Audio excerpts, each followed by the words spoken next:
जर आत्म्याने प्रवेश केला तर असा हा जीवात्मा तयार होतो. मग हे शरीर जर आपल्याला 5 तत्वाचं आपण विज्ञानामध्ये शिकलो, तसं या शरीरात जो आपला आत्मा आहे, आत्मा सुद्धा 3 तत्वाचा आहे. मन, बुद्धी आणि संस्काराने. समजा कुठली गोष्ट आपण समजा रस्त्याने चाललो तर कुठली गोष्ट आपल्या अगोदर काय येते, मनात येते. त्यानंतर निर्णय द्यायचं काम बुद्धी करते आणि जे काय होईल ते बरे वाईट संस्कार. तर मग आपल्या शरीरात आत्मा राहतो कुठं, तर आपल्या शरीरात आत्मा राहतो 2 भुवयाच्या मध्ये. 2 भुवयाच्याच मध्ये का राहतो, तर उदाहरण समजून सांगण्यासाठी तुम्हाला एक मोटर गाडी दाखवलेली आहे. काय दाखवलेली? मोटर गाडी. मग या मोटर गाडीचा ड्रायव्हर जर पाठीमागे बसले तर ही मोटर गाडी चालेल का? नाही.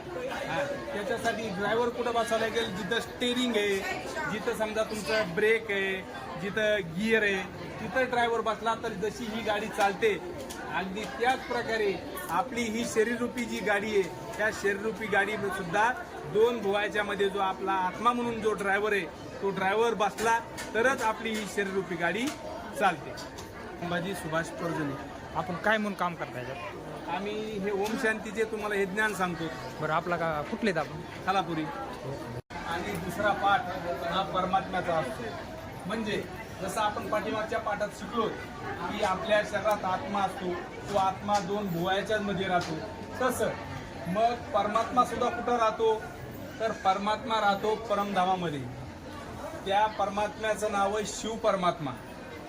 आणि तो परमात्मा फक्त हिंदू धर्माच्याच आत्म्याचा पिता नाही, तर तो सर्व धर्मीयांच्या आत्म्यांचा पिता आहे. मग ते शीख असोत, ख्रिश्चन असोत, जैन असोत, बौद्ध असोत किंवा मुस्लिम असोत. थोडक्यात सांगायचे म्हणजे सर्व धर्मीयांच्या आत्म्यांचा जो पिता आहे तो आहे परमपिता शिव परमात्मा. जसं आत्मा तिथं तुम्हाला सांगितलं सूक्ष्म बिंदू रूप आहे, तसं परमात्मा सुद्धा सूक्ष्म बिंदू रूपच आहे. त्याला आपल्यासारखं शरीर नाही. तर आपण तिथं सगळ्या आत्म्यांचा परमपिता बघितला, शिव परमात्मा आहे. तर आपल्या शरीरात आत्मा राहतो 2 भुवयाच्या मध्ये. मग परमात्मा कुठं राहतो, तर परमात्मा राहतो परमधामामध्ये. कुठं राहतो? परमधामामध्ये. आपण समजून सांगण्याकरता आपण खालील सुरुवात करू. हे जे दिसतंय तुम्हाला ही सर्व पृथ्वी आहे, मग सूर्य आहे, चंद्र, तारे, हे जे निळं निळं आकाश, ही काय एक पृथ्वी सगळी. इथपर्यंत सूर्याचा प्रकाश जातो. तर याला म्हणायचं साकारी मनुष्यलोक. इथं जे काही जीवात्मे असतात ते इथपर्यंतच असतात. आणि हे जे दाखवलंय तुम्हाला हे ब्रह्मा, विष्णू आणि शंकर, हा सूक्ष्म लोक आहे. इथं तुम्हाला जरी शरीर दिसत असले तरी ह्या शरीरातून बोलता येत नाही.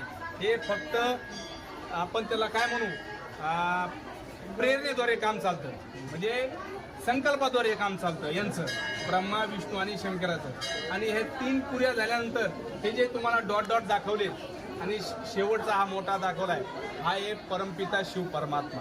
आणि जे छोटे छोटे दाखवले हे आत्मे. म्हणजे आत्म्याचं आणि परमात्म्याचं राहण्याचं ठिकाण बी काय आहे? परमधाम. काय आहे? परमधाम.